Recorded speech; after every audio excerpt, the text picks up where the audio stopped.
Good afternoon sa inyong lahat. Halina kayo at samahan nyo ako at magluluto tayo ng seafood. Yes guys, alam kong lahat tayo ay paborito ang seafood, kaya halina kayo, samahan nyo ako sa aking pagluluto. Ayan guys, tagisa na tayo dyan.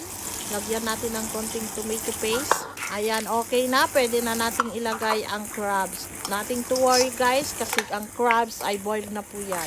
Pagkatapos ng crabs, isunod naman natin ang hipon. Pagkatapos ng hipon, isinunod ko na rin dyan ang tahong. Pagkatapos nyan, ilagay ko na rin dyan ang ating corn.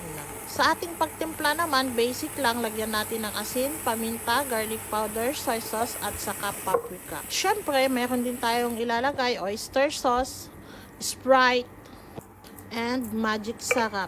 Naglagay na rin pala ako dyan ng coconut and additional cooking cream.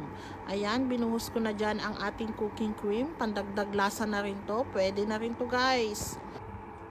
Kaunting boiled and mix lamang po. Pwede na nating ilagay ang ating pusit. Ayan, sarap na po nyan. Magdagdag po tayo ng chili powder para may konting sipa.